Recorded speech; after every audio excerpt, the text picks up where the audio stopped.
Medical మరియు health care రంగంలో bright future కోసం వెతుకుతున్నారా? అయితే అరోరా అందిస్తున్న best paramedical and allied health sciences courses లో జాయిన్ అవ్వండి. డ్రగ్ ఈజ్ మనం మెడికల్ షాప్లో వెళ్ళి క్రోసిన్ డోలో తీసుకుంటాం కదా, అంత ఈజీగా అవైలబుల్ ఉంటుంది సార్. ఓకే, అంత ఈజీగా అవైలబుల్ ఎందుకు చేశారు? కమ్యూనిటీని నాశనం చేయాలి. ఈ కమ్యూనిటీ యూత్ని నాశనం చేస్తేనే ఇండియన్ ఆర్మీని మనం కంట్రోల్. సార్ ఈ విషయాన్ని మీ పంజాబ్లో తెలిసిందా? ఎందుకు తెలియదు సార్, బట్ అర్థం అవడానికి టైం పడుతుంది సార్. దాని తర్వాత ఇంకోటి, ఆనంద్ సాబ్ తీర్మానం ఎందుకు రిజెక్ట్ అయింది? 1973లో అనంతపూర్ సాహిబ్ రెజల్యూషన్ అని చెప్పేసి అకాలీదళ్ వాళ్ళు తీసుకురావడం జరిగింది. ఈ ఆపరేషన్ బ్లూ స్టార్కి ఒకే ఒక కారణం చెప్పాలి అంటే ఆ ఒక్క వర్డ్ పాలిటిక్స్ సార్. వీళ్ళు స్టేట్లో గవర్నమెంట్ నాది ఉండాలి అని చెప్పేసి ఎంత లెవెల్కి తీసుకెళ్ళిపోయారంటే ఒక టెర్రరిస్ట్ ఆర్గనైజేషన్ ఫామ్ అయిపోయేలా తీసుకెళ్ళిపోయారు. అకాలీదళ్ వాడు ఏంటి, నేను పంజాబ్లో నాదే పై చేయి ఉండాలి, సెంట్రల్ పార్టీ వాడు రాకూడదు. సో అనంతపూర్ సాబ్ రెజల్యూషన్, నాకు ఈ నీళ్ళు కావాలి, నాకు హర్యానా కొన్ని ప్రాంతాలు తిరిగిస్తా అన్నావు, చండీగఢ్ తిరిగిస్తా అన్నావు, హిమాచల్ నుంచి తిరిగిస్తా అన్నావు, ఇవన్నీ నాకు కావాలి.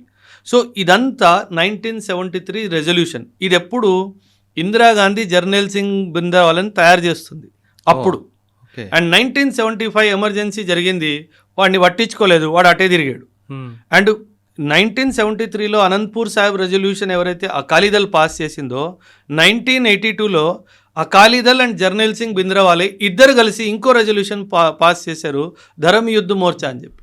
అచ్చా, చూడండి ఎంత పాలిటిక్స్ ఎంత ప్లే అవుతుందో. సో కామన్ మ్యాన్ సఫర్ అయ్యాడు, ఎంతోమంది ప్రాణ నష్టం జరిగింది, ఆర్మీ వాళ్ళు టెంపుల్లో ఎంటర్ అవ్వడం జరిగింది, ఎప్పటి లేని ఏమంటారు ఒక రిలీజియస్ సెంటిమెంట్ని హర్ట్ చేయడం జరిగింది. ఇదంతా దేనికోసం? Power, politics. అంటే వీళ్ళు పవర్లో రావడానికి ఏ దూరానికైనా వెళ్ళిపోతారు అన్న దానికి నిజ స్వరూపం Khalistan movement. Sir I am a practising Sikh, నేను కూడా సిక్ కమ్యూనిటీకి సార్ బిలాంగ్ అవుతాను. నాకు ఇప్పుడు 40 పైన నా వయసు. ఈ 40-45 సంవత్సరాల్లో నా కమ్యూనిటీలో అరే వీళ్ళు ఖాళిస్తానీ సపోర్టర్స్ అని నేను ఎవరిని చూడలేదు సార్. అంటే ఖాళిస్తాన్ మాకు కావాలి అన్నది కూడాను ఒక చాలా చిన్న ఫ్రాగ్మెంట్ ఆఫ్ సిక్ కమ్యూనిటీలోనే ఆ డ్రీమ్ ఉంది తప్పితే ఇంకెవరికి ఆ డ్రీమ్ లేదు. బికాస్ చాలా బ్యూటిఫుల్గా సిక్ కమ్యూనిటీ ఇండియాలో ఇంటిగ్రేట్ అయిపోయింది సార్. ఈ దేశం నాది అన్న ఫీలింగ్ మా కమ్యూనిటీలో చాలా బాగా వచ్చేసింది సార్. ఆ ఫీలింగ్ని ఎలా పాడు చేయాలి, ఎందుకంటే డివైడ్ అండ్ రూల్ కదా సార్, బ్రిటిష్ వాడు ఇచ్చేలేడుగా ఫ్రీగా, వీళ్ళని డివైడ్ చేయాలి, వీళ్ళ మీద శాసించాలి, విభజించు పాలించు. ఇదేగా జరిగింది సార్, గతంలో జరిగింది, ప్రస్తుతం కూడా ఇదే జరుగుతుంది. సో ఇలా ప్రాబ్లమ్స్ క్రియేట్ చేస్తే ఏదో విధంగా గొడవలు జరుగుతూ ఉంటాయి, అందరి కంట్రోల్లో ఉంటాయి. అసలు బృందన్ వాళ్ళు ఎవరండి? అంటే హీజ్ ఎ రిలీజియస్ టీచర్. అంటే తను ఏంటి బ్యాక్గ్రౌండ్ ఏంటి? రిలీజియస్ టీచర్ అంతే, ఇంకేం లేదు. ఆయన చిన్నప్పటి నుంచి ఆయన ఒక టక్సాల్లో పుట్టి పెరిగి అంతా అక్కడే చేశాడు. ఆయన ఒక ప్రీచర్ అయ్యాడు, ఆయనకు అంత మంచి ఫాలోయింగ్ వచ్చింది సార్. సో బింద్రావాలే గారు ఏంటి అంటే he is one guy who has following sir. ఇప్పుడు మీరు ఇవి వినుంటారు సార్, అంటే బాబా రామ్ రహీం వినుంటారు. అంటే ఇవి డేరాలు నడుపుతారు కదా, మనకి ఇక్కడ లక్డికాపూర్లో కూడా ఒకటి ఉంది, సంత్ నిరంకారి సత్సంగ్ భవన్ అని చెప్పేసి ఉంది. మీరు సండే రోజు వెళ్తే మీరు అక్కడ BMW, ఆడి కార్, పెద్ద పెద్ద డబ్బున్న వాళ్ళు అందరూ వస్తారు. అవును సార్, సిక్కిజంని కొంచెం మీరు అండర్స్టాండ్ చేసుకోవాలి సార్.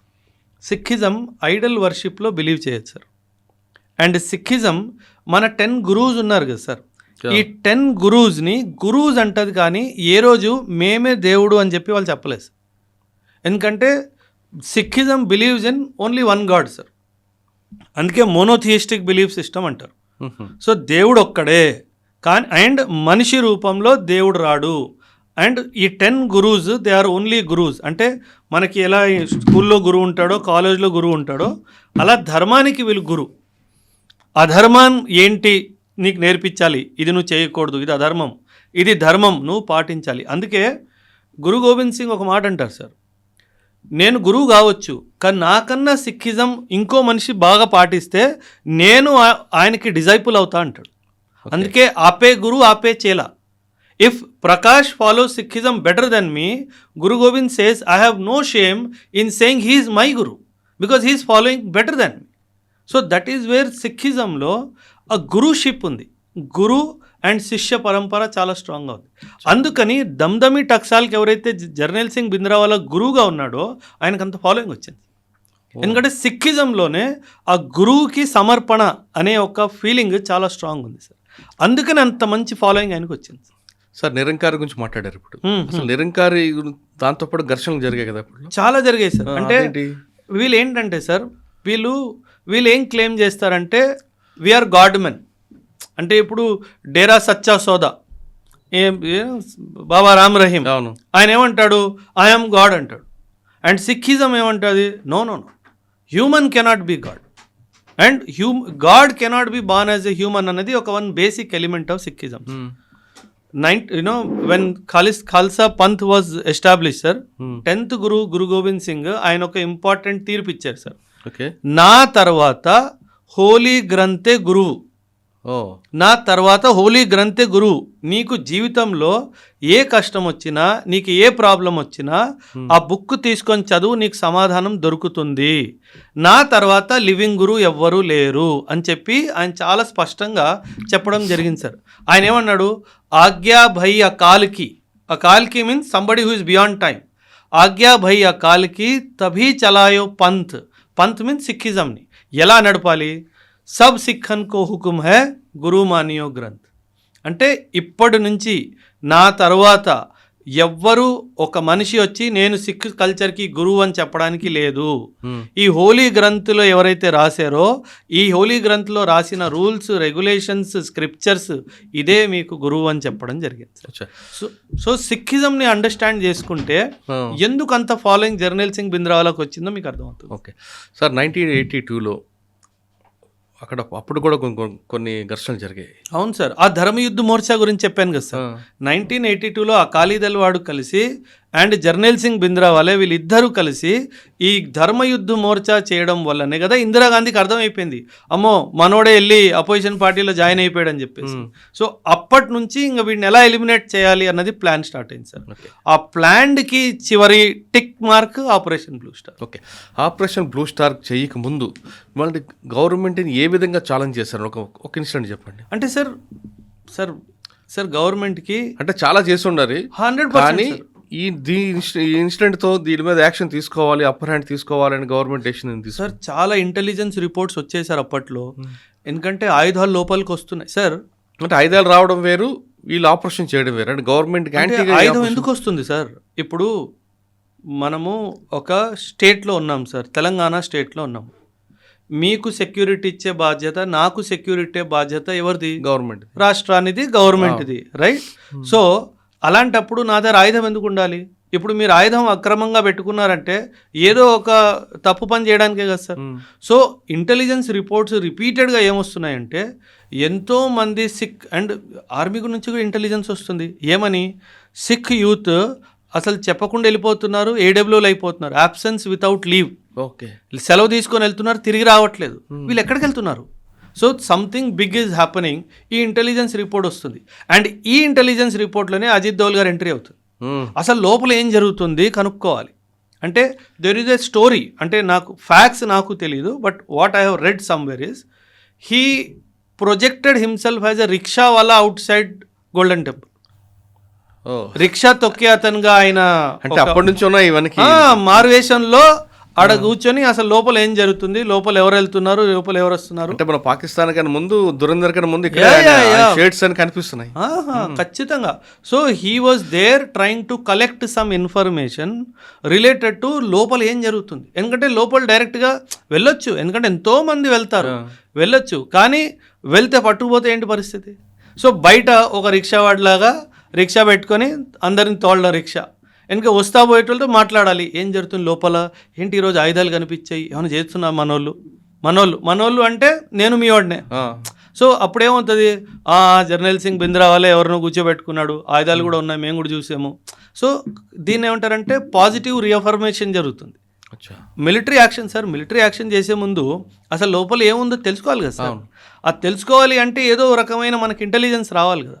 అంటే ఎంత బ్యూటిఫుల్గా వీళ్ళు ఫోర్టిఫై చేశారంటే ఒక ఆర్మీ ఒక స్టేషన్ని ఎంత బాగా డిఫెన్స్లా తయారు చేసుకుంటుందో అంత బాగా ఒక గుడిని తయారు చేసుకుంటుంది. సో అప్పుడు వీళ్ళకి అర్థమైంది. ఎందుకంటే సార్ అప్పట్లో ఈ డ్రోన్స్ ఈ శాటిలైట్స్ ఏం లేవు కదా sir.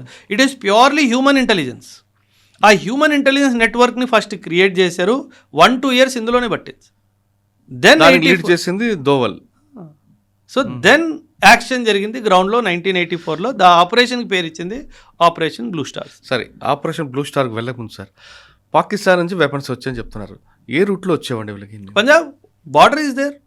Punjab border is there. Direct గా లారీలో తీసుకొచ్చేవారా లేదా అండర్ గ్రౌండ్ లో రకరకాల దీంట్లో తీసుకొచ్చారు? ఆబ్వియస్లీ సార్, ఇప్పుడు మనకు టెర్రరిస్టులు ఎలా వస్తున్నారు అంటే, ఇప్పుడు మనం పాకిస్తాన్ని నుంచి 71లో ఒక యుద్ధం జరిగింది సార్. 71 తర్వాత ఏ యుద్ధం జరగలేదు. ఏదైతే బార్డర్ ఫెన్సింగ్ అయ్యిందో అది ఇప్పుడు కదా మనం కట్టుకుంది సార్. అప్పట్లో ఏముంది, అంత ఓపెనే కదా సార్. మొత్తం బార్డర్ ఫెన్స్ ఎక్కడుంది? అండ్ అన్ని నదులు ఉన్నాయి, ఎన్ని దారులు ఉన్నాయి లోపల రావడానికి. దారికి ఏం కరువు ఉంది సార్. ఓపెన్ గా తీసుకురావడమే, సీక్రెట్ లేదు. అంటే ఓపెన్ గా అంటే మరీ ఓపెన్ గా కాదు, but there is no check and balance అప్పట్లో. సో పాకిస్తాన్ వాడు ఇలా దుర్మార్గం చేస్తాడు అన్న క్లారిటీ లేదు. అండ్ మీరు 1971 రా పుట్టి ఎన్ని రోజులు, 3 సంవత్సరాలు అయింది. అండ్ రా was busy in the east. బంగ్లాదేశ్లో బిజీగా ఉంది, అంటే ఈస్ట్ పాకిస్తాన్లో బిజీగా ఉంది. ఇది పట్టించుకోలేదు. ఇంకా వీళ్ళు జరిగాయి సార్. అంటే సార్ మన దేశం చాలా పెద్దది సార్. అండ్ అప్పట్లో మనకి అంత డబ్బు లేదు sir. So we don't have that much money. ఇప్పుడున్న సౌకర్యాలు మన దేశానికి, ఇప్పుడున్న డబ్బు కానీ ఇప్పుడున్న ఆదాయం కానీ అప్పుడు లేదు కదా సార్. అంటే మనం ఇండిపెండెంట్ అయ్యి 15-20 సంవత్సరాలు కూడా అవ్వలేదు. అప్పుడే వీళ్ళు ఇవన్నీ దుర్మార్గతం స్టార్ట్ చేశారు కదా సార్ దేశంలో. అజిత్ దోవల్ గారు రిక్షా తొక్కుతూ రిక్షా పుల్లర్గా లోపండి ఒక ఇన్ఫర్మేషన్ ఇచ్చుంటారు. తర్వాత ఆర్మీ నుంచి కూడా ఇన్పుట్స్ వచ్చుంటాయి. ఈ ఇన్పుట్స్ అయిన తర్వాత ఇంకా ఆపరేషన్ బ్లూ స్టార్ ఏ రోజు, ఎన్ని గంటలకి, ఎలా స్టార్ట్ అయిందండి సార్? ఆపరేషన్ బ్లూ స్టార్ మొత్తం ఒక 10 రోజులు సార్. June 1 నుంచి June 10, 1984. కానీ ఏదైతే గోల్డెన్ టెంపుల్లో ఆర్మీ ఎంట్రీ చేసిందో అది June 5, 6 నైట్. ఈరోజు 5వ తారీఖు, ఈరోజు రాత్రి ఆపరేషన్ స్టార్ట్ అయింది. 6వ తారీఖు ఉదయాన్న ఫినిష్ అయిపోయింది సార్. ఇండియన్ ఆర్మీ నుంచి మిక్స్డ్ బటాలియన్ని తీసుకున్నారు సార్. 9 గడ్వాల్ రైఫిల్స్, 10 డోగ్రా. ఈ ముఖ్యంగా అతి ముఖ్యంగా ఈ 2 బటాలియన్స్ నుంచి ట్రూప్స్ని తీసుకొని ఒక mixed combat group, mechanised infantry, cavalry వాళ్ళని కూడా ఇన్వాల్వ్ చేసి కండక్ట్ చేసిన ఆపరేషన్. వాళ్ళిద్దరిని ఎందుకు తీసుకున్నారండి? అంటే న్యూట్రల్గా ఉంటారు కాబట్టి, అంటే ఆ కమ్యూనిటీకి చెందని వాళ్ళు ఉండడానికి అనేది ఒక న్యూట్రాలిటీని మెయింటైన్ చేయాలి. బ్లూ స్టార్ పేరు ఎందుకు పెట్టారు? అంటే ఆపరేషన్స్, మిలిటరీ ఆపరేషన్స్ ఏవైతే ఉంటాయో సార్, వాటికి కొన్ని పేర్లు ఎలాగిస్తారంటే అది ఇంకా లైఫ్ లాంగ్ అది మన హిస్టరీలో అలా మిగిలిపోవాలి అని. ఇప్పుడు మనం ఆపరేషన్ సింధూర్ ఇచ్చాము. అంటే ఆపరేషన్ సింధూర్ ఎందుకు ఇచ్చాము అంటే వాళ్ళకి ఎవరైతే 26-27 మందిని చంపేశారో వాళ్ళ వల్ల వాళ్ళ సింధూరం పోయింది కాబట్టి వాళ్ళకి ఒక ఏమంటారు ట్రిబ్యూట్ లాగా ఆపరేషన్ సింధూర్. ఈ బ్లూ స్టార్ అనే పదానికి అంత హిస్టరీ పెద్దగా లేదు. కానీ వీళ్ళేంటంటే ఈ స్టార్ ఎప్పుడు ఎలా ఉంటుంది సార్, వైట్ బ్రైట్. కానీ బ్లూ స్టార్ ఏంటి, మన కంటికి కనిపించదు. సో ఈ ఆపరేషను మన దేశంలో జరిగిన ఆపరేషను ఎంత తొందరగా అయితే మనం దీని గురించి మర్చిపోవాలి. ఆ యొక్క డైమెన్షన్ బ్యాక్గ్రౌండ్తో ఇచ్చిన పేరు బ్లూ స్టార్. ఎందుకంటే ఆకాశంలో బ్లూ కలర్లో స్టార్ ఉంటే మనకు కనిపిస్తుందా? కనిపించదు. సో మన చరిత్రలో ఇలా ఒక చీకటి అధ్యాయం జరిగింది అన్న విషయము మనం తొందరగా మర్చిపోవాలి. ఎందుకంటే ఒక కమ్యూనిటీ, ఏ కమ్యూనిటీ అయితే ప్రతిసారి మన దేశానికి అవసరం వచ్చినప్పుడు నిల్చుందో వాళ్ళకి విరుద్ధంగానే జరుగుతుంది. కాబట్టి though it is not directly targeted at Sikhism కాదు, ఒక టెర్రరిస్ట్ మీదనే టార్గెట్.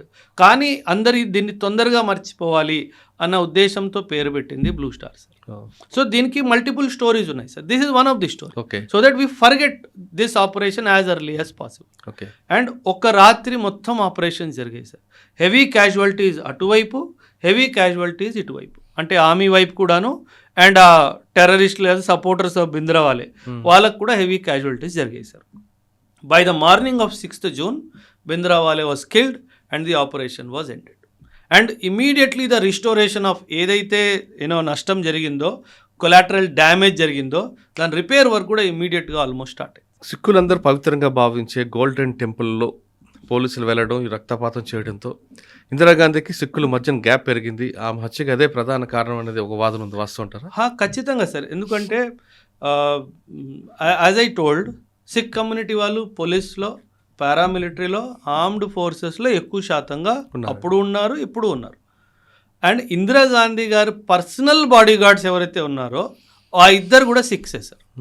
ఈ ఆపరేషన్ జరిగిన తర్వాత కూడా ఇంటెలిజెన్స్ బ్యూరో వాళ్ళు, రా వాళ్ళు ఇద్దరు ఇందిరాగాంధీకి ఇచ్చిన రిపోర్ట్ ప్రకారంగా మేడం ఈ సిక్ బాడీ గార్డ్స్ని మీరు చేంజ్ చేసుకోండి, ఎందుకంటే ఆపరేషన్ బ్లూ స్టార్ తర్వాత the sentiments are very high, ఎందుకంటే ఆబ్వియస్లీ కోపం ఉంటుంది, కమ్యూనిటీలో కోపం ఉంది, కాబట్టి మీకు సేఫ్ కాదు అని చెప్పినా సరే తను వాళ్ళని చాలా బ్లైండ్గా ట్రస్ట్ చేసింది.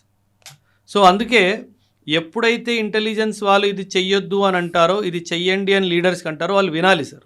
ఎందుకంటే వాళ్ళకి గ్రౌండ్ ఇంటెలిజెన్స్ రిపోర్ట్ ఉంది కాబట్టి, వాళ్ళ చేతుల్లో ఆయుధాలు ఉన్నాయి, నువ్వు దగ్గరగానే ఉన్నావు, అంటే ఎవరిని దాటుకొని రావాల్సిన అవసరం కూడా లేదు, నువ్వు మా ముందే ఉన్నావు. సో ఏం చేయాలి, వాళ్ళని ఇండాక్ట్రినేట్ చేయాలి, రాడికలైజ్ చేయాలి.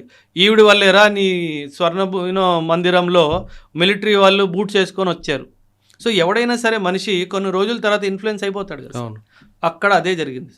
సో ది ఐబీ అండ్ రా గేవ్ ఇంటెలిజెన్స్ దట్ వీళ్ళిద్దరు ఎవరైతే ఉన్నారో వీళ్ళు అన్వాంటెడ్ ఎలిమెంట్స్తో వీళ్ళు మాట్లాడడం మాకు తెలుస్తుంది, సో మీరు వీళ్ళని తీసేస్తే మంచిది అని చెప్పి ఇందిరాగాంధీకి చెప్పినా సరే తను వినలేదు సార్.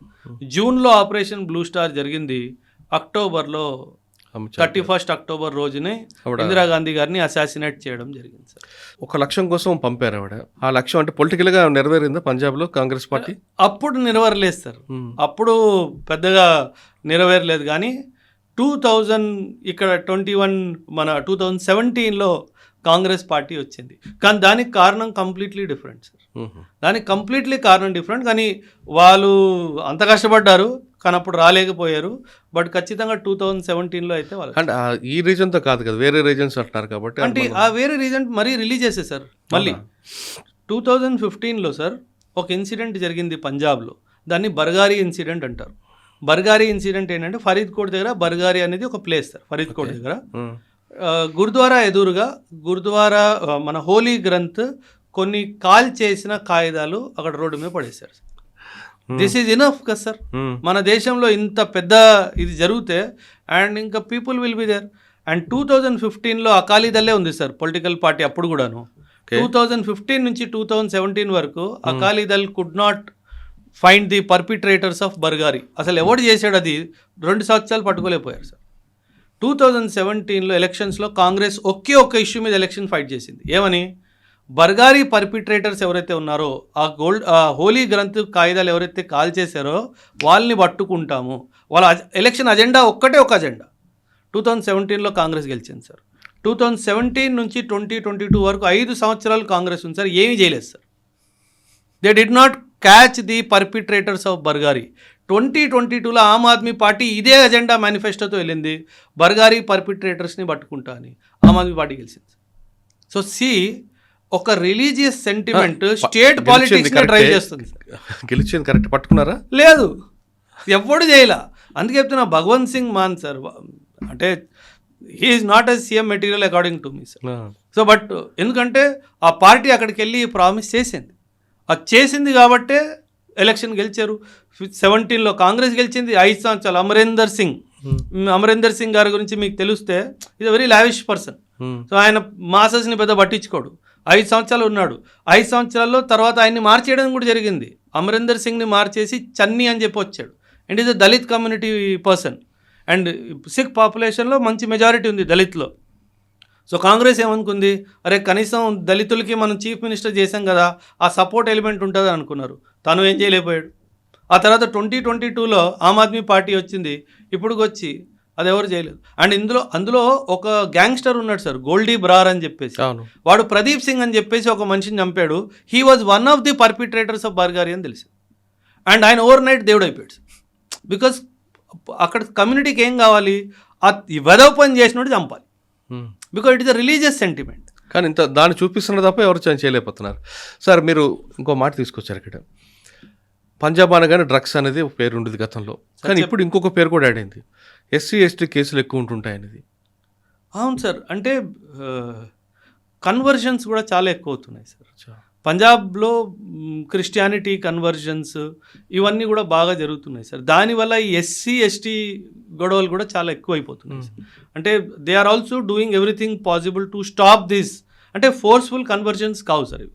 చాలా మంది కమ్యూనిటీలో వాళ్ళు సొంతంగానే వాళ్ళు కన్వర్ట్ అవుతున్నారు క్రిస్టియానిటీకి. అండ్ ఇన్ఫ్యాక్ట్ వరల్డ్ ఓవర్గా మనం చూసుకుంటే sir, Canada, America, Germany, UK, ఎంతోమంది Europeans are converting to Sikhism. Not 1 or 2, కొన్ని వేలల్లో కొన్ని లక్షల్లో everyday they are converting to Sikhism. కానీ పంజాబ్లో because sir Punjab is a victim sir. అంటే ఇప్పుడు మీరు పాటలు చూసుకోండి, you know glorification of crime sir. Punjab పాటల్లో ఏమి గన్ ఉంటుంది, డ్రగ్స్ ఉంటాయి, అమ్మాయి ఉంటుంది. పంజాబ్ పాట త్రీ పార్ట్స్లో డివైడ్ చేసేయచ్చు. అంటే 4 బోటల్ వోడ్కా కామ్ మేరా రోజ్కా. ఇదేంది? This was never Punjabi pop culture sir. Punjabi folk culture was very pure. అంటే how the agricultural land hold was there, ఫ్యామిలీలో రిలేషన్షిప్స్ ఎలా ఉండేవి, దాని మీద పాటలు రాసేవాళ్ళు. కానీ ఇప్పుడు వెస్టర్న్, అసలు యాక్చువల్లీ ఈ ఖాళిస్తాన్ మూమెంట్కి బయట నుంచి కూడా కాన్సెప్ట్ ఉంది సార్. అంటే వెస్టర్న్ కంట్రీస్, అమెరికా కానీ, కెనడా కానీ, యూకే కానీ ఇండియా మీద జియో పొలిటికల్గా ప్రెషర్ ఉంచాలి అన్న ఉద్దేశంతో ఆ దేశాల్లో ఖాళిస్తానీ సపోర్టర్స్కి డబ్బు ఇస్తారు, వాళ్ళకి చేతులు పట్టుకుంటారు సార్. ఎందుకంటే ఇండియా మీద ప్రెషర్ పెట్టాలని. ఇన్ఫ్యాక్ట్ మనం యూకేతో అండ్ యూరోపియన్ యూనియన్తో ఫ్రీ ట్రేడ్ అగ్రిమెంట్ సైన్ చేసుకున్నప్పుడు ఏదైనా పెద్ద డీల్ ముందుకు వచ్చింది అనుకోండి సార్, అప్పుడు ఖాళిస్తాన్ సంబంధించి ఏదో ఒకటి జరుగుతుంది సార్. ఎందుకంటే ఇండియా మీద ప్రెషర్ బిల్డప్ చేయడానికి ఈ ఖాళిస్తానీ మూమెంట్ని ఇండియా మీద ఒక ఫాల్ట్ లైన్లా వాడాలి అని చెప్పేసి వీళ్ళు చేస్తున్న దుర్మార్గం సార్. దాన్ని చెక్ పెట్టడం ఉండదండి ఇంకా. అంటే వాళ్ళ దేశంలో మనం ఎలా చెక్ పెడతాం? కాదు, దాని ఇక్కడ మన వాళ్ళకి మోటివేషన్ చేసి ఇది జరుగుతుంది ఇది అని చెప్తే వినే మనం సార్ ఇండియాలో ఖాళిస్తాన్ మూమెంట్ కి సపోర్టే లేదు. ఇక్కడ పంజాబ్ పబ్లిక్ చెప్తే అర్థం చేసుకుంటారు ఖచ్చితంగా. ఇప్పుడే కాదు సార్, ఎప్పుడూ ఖాళిస్తాన్ మూమెంట్ కి సపోర్ట్ లేదు. కొందరు ఏంటంటే సార్ సింపుల్ సార్, ఒక కొత్త దేశం అయింది అంటే ఒక కొత్త రాష్ట్రపతి వస్తాడుగా, ఒక కొత్త ప్రధానమంత్రి వస్తాడుగా. సో పొలిటికల్ అంబిషన్ సార్, ఈ పొలిటికల్ అంబిషన్స్ వల్లనే వచ్చింది ఖాళిస్తాన్ థాట్. ఆ పొలిటికల్ అంబిషన్ కిల్ అయిపోయింది. అండ్ కాకపోతే కొంచెం మార్జినలైజ్డ్ కమ్యూనిటీ ఎవరైతే ఉన్నారో కొంత సంఖ్యలో మన దేశంలో ఉన్నారు, ఎక్కువ సంఖ్యలో బయట ఉన్నారు. అదే so that is where. And ఇంకో విషయం సార్, అంటే I don't know whether the audience can understand what I'm trying to say or not. 2014లో మన్మోహన్ సింగ్ గారు ప్రైమ్ మినిస్టర్గా రిటైర్ అయ్యారు సార్. ఆయన రిటైర్ అయిన తర్వాత నుంచి గత 12-13 సంవత్సరాల నుంచిగా ఇండియన్ జియో పొలిటికల్ ఫ్రేమ్వర్క్లో ఎక్కడ సిక్ పర్సన్ పెద్ద పదవిలో ఎక్కడ లేరు సార్. అవును, హర్దీప్ సింగ్ పూరిని పక్కన పెట్టేస్తే ఎవరు లేరు సార్. అంటే ఎప్పుడు సరే మన దేశ చరిత్రలో ఒక సిక్ పర్సన్ని ఆర్మీ చీఫ్ అయినా చేసాము, ప్రైమ్ మినిస్టర్ అయినా చేసాము, ప్రధానమంత్రి అయినా చేసాము. అంటే వాళ్ళకి రీప్రజెంటేషన్ ఇస్తున్నాము అనే ఒక హామీ ఇస్తూ వచ్చారు సార్. ఆ హామీ తగ్గిపోయింది సార్. ఆ హామీ తగ్గిపోవడం వల్ల సిక్ కమ్యూనిటీలో కూడా ఒక సెన్స్ ఆఫ్ ఇన్సెక్యూరిటీ వస్తుంది. అంటే మన సంఖ్య తక్కువ కదా, మన ఓటు బ్యాంక్, మనం పాలిటిక్స్కి మనం పనికిరాం కదా, అంత సంఖ్య లేదు కదా, అందుకే మనల్ని పట్టించుకోవట్లేదు. సో ఆ రిప్రజెంటేషన్ కూడా చాలా ఇంపార్టెంట్ సార్. ఆ రిప్రజెంటేషన్ వస్తే ఆ సెన్స్ ఆఫ్ బిలాంగింగ్నెస్ వస్తుంది సార్. ఆ సెన్స్ ఆఫ్ బిలాంగింగ్నెస్ రావాలి సార్. ఫైనల్గా చెప్పండి, ఈ ఆపరేషన్ బ్లూ స్టార్లో అజిత్ దోవల్ గారి రోల్ ఎంతవరకు వచ్చిందండి?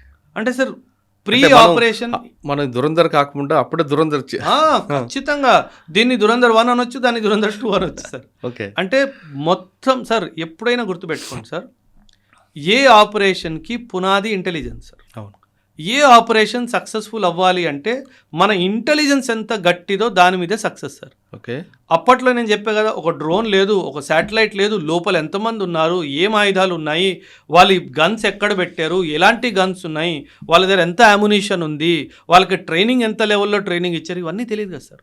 సో ఇదంతా ఇంటెలిజెన్స్ సమకూర్చి ఈ ఆర్మీ వాళ్ళకి ఆపరేషన్ చేయడానికి ఎంత టైం పడుతుంది సార్, ఎంత డేరింగ్ ఉండాలి. అంటే దానికి పునాది కట్టింది ఆపరేషన్ బ్లూ స్టార్కి ఈయన టీం. సో ఆ క్రెడిట్ మనం ఖచ్చితంగా ఇవ్వాలి సార్. అందులో ఇంటెలిజెన్స్ రోల్ ఒకటేనా, లేదు ఆ రోజు నైట్ జరిగిన వార్లో కూడా ఈయన ఇన్వాల్వ్మెంట్ ఉంటుంది? లేదు, ఉండదు సార్. అది ఆమె ఇన్వాల్వ్ చేయదు సార్. ఎందుకంటే he's not trained for operation, he's trained for intelligence. So ఆయన పని ఆయన బాగా చేసుకున్నాడు, ఆ తర్వాత ఆయన పక్కకి తప్పుకుంటాడు, ఈయన పనులు చేస్తాడు. అలా అంటే ఆర్మీలో ఎప్పుడు అంతే ఇంటెలిజెన్స్ వాళ్ళని ఇన్వాల్వ్ చేయరు సార్. ఎందుకంటే ఏదైనా వార్ జరిగితే కింద వాళ్ళు డ్రైవర్ సహా అందరూ రావాలంటుంటారు. అంటే అది ఆర్మీ వాడే కదా. అచ్చా, he's not from intelligence. Army వాళ్ళే సార్. ట్రైన్ ఉంటుంది ఆర్మీలో నువ్వు కుక్ అయినా, నువ్వు మసాల్చి అయినా, నువ్వు బార్బర్ అయినా, నువ్వు డ్రైవర్ అయినా, నువ్వు ఏమైనా సరే basic military training is compulsory for everybody. అంతేందుకు సార్, ఆర్మీలో పూజారి ఉంటాడు, పండిట్జీ, ఆయనకు కూడా pistol authorized. He carries a weapon, he goes to war with you. ఆయన యుద్ధం డైరెక్ట్గా పోరాడకపోవచ్చు, యుద్ధ భూమిలో అక్కడ ఉండాలి. పండిట్జీ ఉంటేనే, ఎందుకంటే పూజ జరిగిన తర్వాత అటాక్ అవుతుంది, పండిట్జీ ఆడే ఉండాలా. So this is very important element sir. అంటే ప్రతి ఒక్కరిది ఒక రోల్ ఉంది సార్. కాకపోతే ఇంటెలిజెన్స్ వాళ్ళని ఆపరేషన్స్లో ఇన్వాల్వ్ చేయాలి sir. Intelligence is a very big asset sir. వాళ్ళ ఆపరేషన్ తీసుకెళ్తే వాళ్ళు పని లేదు సార్ అక్కడ. ఎందుకంటే వాళ్ళ ఇన్ఫర్మేషన్ నువ్వు నాకు ఇవ్వాలి, నువ్వు ఇచ్చేసావు, నీ పని అయిపోయింది, నా పని అలా.